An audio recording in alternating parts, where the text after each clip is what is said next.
Great. Well, turn to Matthew chapter 10 with me this morning.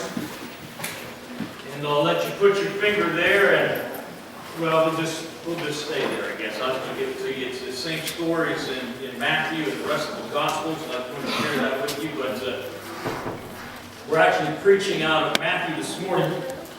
And if you remember correctly where we left off, you know that Jesus had been doing miracles. He has come down off of the mountain and he heals Jairus' daughter, and he's healed the woman with the blood flow, and he has taken care of a blind man and a mute, and he's cast out demons, and then he gets to verse 10. Now the interesting thing about chapter 10, not just verse 10, but chapter 10, is that he's speaking to just the disciples now. Up to this point, in reality, he has been teaching the disciples, but preaching to the church at large, teaching to the groups at large. And this morning, we come to chapter 10. He calls his 12 disciples to him, and he gave them authority to drive out evil spirits and to heal every disease and every sickness. And these are the names of the 12 apostles. First there is Simon, my buddy Peter, his brother Andrew, James the son of Zebedee, his brother John, Philip, Bartholomew, Thomas, Matthew, a tax collector, an IRS man, James the son of Alphaeus and Thaddeus, Simon the Zealot, and Judas, who would later betray him. These 12 Jesus sent out with the following instructions. Do not go among the Gentiles or enter the town of the Samaritans. Go rather to the lost sheep of Israel. As you go, preach this message: the kingdom of heaven is near. Heal the sick, raise the dead, cleanse those who have leprosy, drive out the demons. Freely you have received, free gift. Freely you must give, free gifts. Do not take along gold or silver or copper. Take no bag for the journey, no extra tunic, no sandals, no staff, for the worker is worth his keep. Whatever town or village you enter, search for some worthy person there and stay at his house until you leave. As you enter the home, give it your greeting. If the home is deserving, may your peace rest on it. If it is not deserving, let your peace return to you. If anyone will not welcome you or listen to your words, shake the dust off of your feet when you leave that home or that town. I tell you, it will be more bearable for Sodom and Gomorrah on the day of judgment than for that town. I am sending you out like sheep among the wolves. Therefore be as shrewd as snakes and as innocent as doves. Verse 5 says Jesus was sending them out. Verse 7, Jesus said, go. Verse 16, Jesus said, I'm sending you on a journey. Now I want to talk about a journey this morning. You see, a journey is an interesting thing. It has a beginning, starting place. It has an ending, a place where it must stop. I went on a journey to see my wonderful, lovely, sweet, most beautiful little girl in the world. I'll talk about my wife and my daughter, I'll talk about my granddaughter. That journey had a place that we started here. It had an ending spot here. Amen. For you see, we got on, or in the car, and we drove to the plane, and the plane took us there, and then the plane took me to Ohio, and then the plane brought me back, and I got in the car, and I ended up the same place I started here. The journey went full circle. Now there's an interesting thing that happens in life. It goes full circle. Each of us started as a gleam in Dad's eye and a smile on Mom's face. Each of us will end up, if Jesus tarries, in a casket in the ground Full circle. Now the journey is what happens between the beginning and the end. Now if you read this story, it's really cool what happens here. You'll notice that, that Jesus gave them power, He gave them authority, and if you read it a little bit farther on, it even talks about how, they're come back to Jesus and they're thrilled and they're excited and look what we did in your name and how cool is this? Even the demons listened to us and their journey was fantastic, what you hear of it. But what you do not hear about their journey is the fact that they didn't have a staff to lean on. They walked everywhere they went. They didn't have a Harley. As a matter of fact, if they were lucky, they had a mule, and that mule probably went slower and it was harder on them than it was if they walked. They didn't have a sure place to stop every night and to eat. They didn't have a Holiday Inn that served breakfast in the morning and that turned down your bed at night. And people, when you went downstairs, said, "Hey, Mr. Sweely, what can we do for you?" kind of thing. It was, you're out on the road and you pull up a rock and you lay your head down and you go to sleep. I want you to notice that even in that, they didn't have an extra tunic, so if it was cold outside, what do you suppose happened? They got cold. I want you to notice that they didn't take any extra water, so on the road, if they got thirsty, what did they do?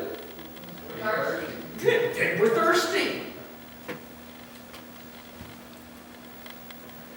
If you were going on a journey, you're going to walk from here to California. Yeah, this one right here. Can you believe that? Okay, we'll go to somebody who might. What would you take? Water. Okay. A journey to California. What would she take? Donuts. I know. I'd probably a big box, and that'd be all she'd take. Donuts. What would you take? Chicken. A live one, a dead one, or a cooked one? Fried chicken. Fried chicken. All right. You're on a journey from here to California. What are you going to take with you? No, you're walking. You're walking. Yeah, you're driving. It's not an option. Jesus stands here and He tells you, you gotta go. Come on. Yeah. Really. Come on. Help me out here. Maybe you could. Jesus doesn't have a donkey alone, you know. I'm sorry, just like water and food. Water and food. Boy, he's got it tough. Aaron. Well, these guys are tough crowd. Does Jesus have a cell phone? You don't know. Where's your mother? Where's your mother? We're going to have a talk with her. Travis. What? No, you can't repeat what somebody else said. Come on, guys. Well, yeah, but what else would you take besides water? Clothes. All right, good. Mom always said when you go on a journey, take clean underwear. All right, there you go. That's my girl. Food,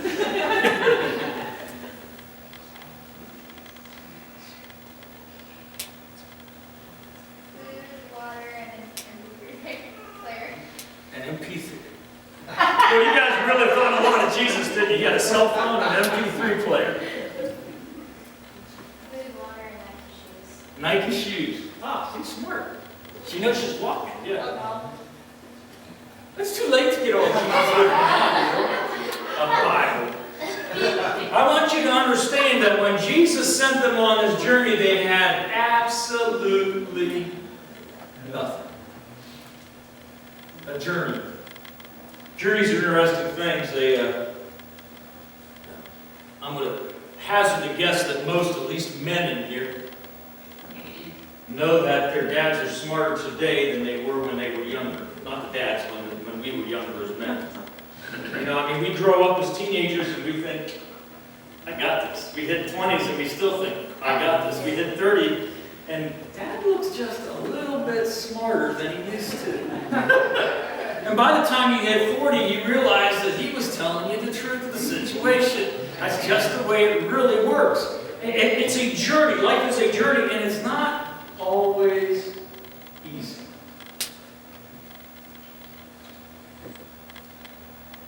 I have tried to fit this together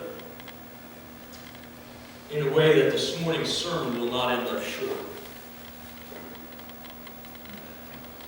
But I'm going to tell you a little bit about my family history over the last week.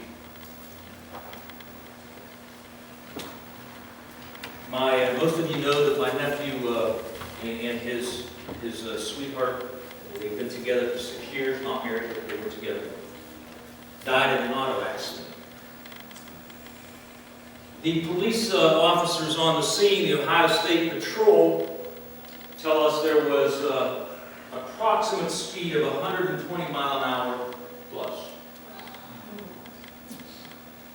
They had, the coroner's report says there was a high amount of alcohol in the system, and there's also some weed in their system, and weed in the car. It's easier to believe that on this journey that they saw a deer and they swerved and lost control.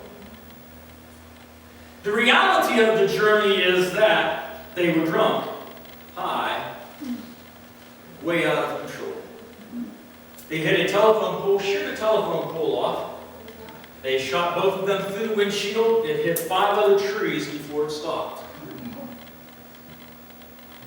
Now, I'm going to talk to you more about Leland than Aubrey because I know Lee. He was a snot when he was growing up. I'm just going to put that out there. If my sister sees this thing on YouTube or whatever someday, that's okay. She knows. He was just one of those little guys that just ran you ragged all the time. But as he grew up, changes happened. He became incredibly respectful. Yes, sir? No, sir. Thank you, sir. What can I do for you, sir? I saw him a year ago when I was at Seafood Camp when we took time to go home. And it was Uncle Wayne, and he just couldn't tell me enough about he has 2 little kids. One of them about a year old, as I remember, and one, I don't know, about this tall. Left behind. But this thing about Lee is that he was just an incredible individual. To see his journey through life, he started out as this little brat kid who just would never stop. He was always in trouble. And to see him grow up, and he went through high school, and he had some problems there. And he ended up getting his GED, and he went on to become a welder of such talent that he welds the milk tankers that you see on the road. He works for a company called East Manufacturing that makes that kind of tanker. And he turns out 2 of those tankers a month personally. He's so good that they take those tankers and they show them around the world because he was that good at what he did. His were the ones that they bought and they put in a showroom somewhere. So I want you to see his journey from life was high school. Young man. Oh, responsibility. You found a girl. Gotta make money if you got a girl. Can I get an amen, guys? Yeah, huh? Guys, I'm just telling you. If you want to get a girl, you gotta have money. If you want to know how to get a girl, flash some money.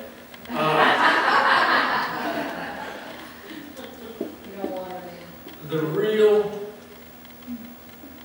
point of this message is our life is a journey.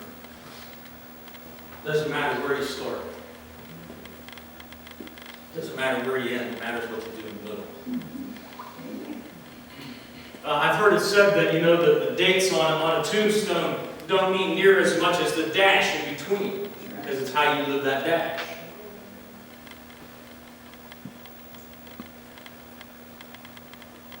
Life is a journey.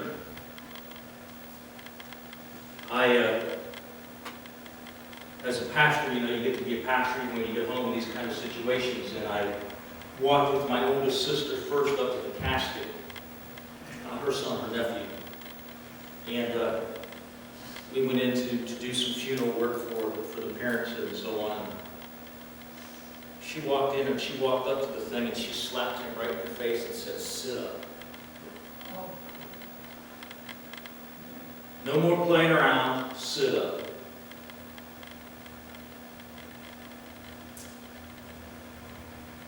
The day of the funeral, we took my sister Beth and her husband Joey in first, and I stood back and watched them talk, and she began to sob, so I went forward and I put my arm around her as Joe put his arm around her. And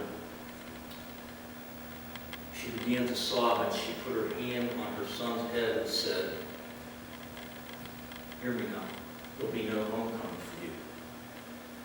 Do you kids understand what she said? My sister looked at her own son and said, "I know there's no spiritual help because of the way you lived your life." That seems harsh for looking at a 25-year-old boy. Some of us are older than 25. Their parents are still alive. They may have to go through that same thing. How's your journey? I saw my dad, who is a little harder nutcase to crack than I am. Emotionally. I'm mentally emotional. I'm sorry. That may have come out badly, didn't it? Walk up to the casket and say, "I wish I had prayed with you more.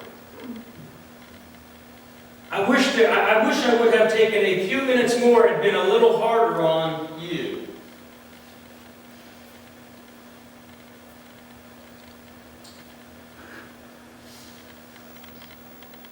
This is not the first time I've been in a funeral where the individual was not saved. But it was harder because I had to listen to my family and deal with my family as they went through it.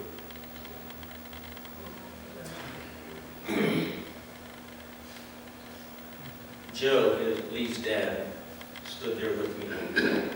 He said, "I wonder if I would never have told him the stories about my journey if he'd have come out different. I wonder if he'd have never known what I went through and the stupid things I did, would he have tried them? Did I bring him to this point?" And I saw a man who has given up cigarettes, chain smoke, for about 8 hours. His way of dealing with it. And to me, that's okay. You have to deal with it. So my message to you, my question this morning is this: how's your journey? How's your journey? You see, I don't want to ever have to stand at a casket and see someone walk up that I know that I have pastored and put their hand on their head and stroke their hair and say, "Boy, I wish I knew there'd be a homecoming for you." But there's not.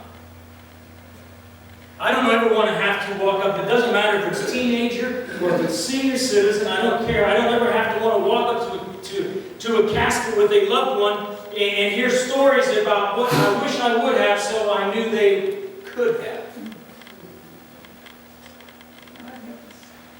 Is your journey with your individual family okay? Is your journey with your individual family so real that you know where your family stands? Mom and Dad? Are you taking care of your kids? "Oh yeah, we pray all the time." Big deal. Are you taking care of your kids? "Oh, my kids are 40 years old." Big deal. Do you know where your kids are at spiritually in their journey? I want to be hard on the teenagers for a minute. I'll be honest with you guys, I didn't know Lee that well. I left home 19 years ago, and I've seen him 3 or 4 times in that time frame. But I saw what his death did to family, to friends, people that barely knew him, people that knew him at work.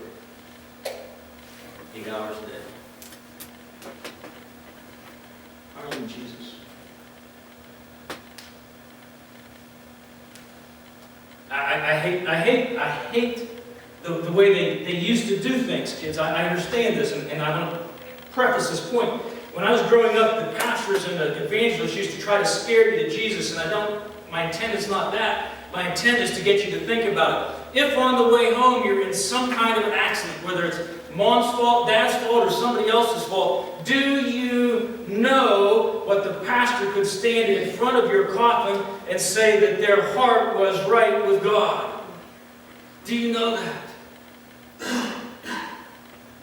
Adults, the story is no different with you. They left two wonderful little kids behind. And the story of their life, the story of their journey is not going to be a pretty story for Grandma and Grandpa to tell.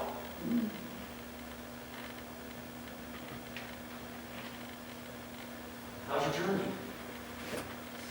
If your kids, one of these teenagers, God forbid, one of these teenagers had to stand with me here at the head of a casket, and they had to talk with me about that, could they say, I know Mom or Dad are sitting with Christ in heaven? You see, none of us get off without having some responsibility for others in the family. And here's the kicker. Christ, God Almighty, has given us that responsibility when He sent His Son to die on the cross for us, and He said, go! His intent is not that we make some alliance with Him about heaven and hell. His hope is that we'll have a relationship that's real, that covers the entire journey of our lives, through the good times, through the bad times, through all of it, that it is real, so that when somebody has to stand beside your casket, they can say, let me tell you about their life.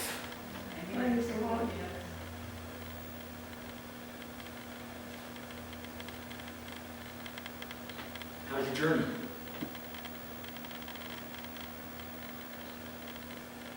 I'm not going to ask you if your heart's right with God. I don't know how your journey is. The story of your life.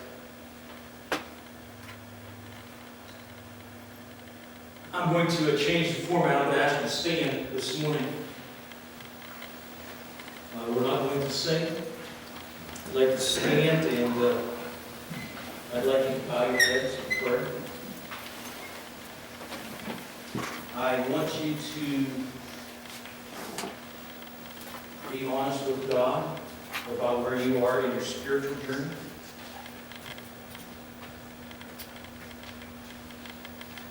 You think He doesn't cry every time He stands at the head of the casket and has to let a child of His go to hell because of their journey? You think the Father of fathers doesn't weep every day for His children?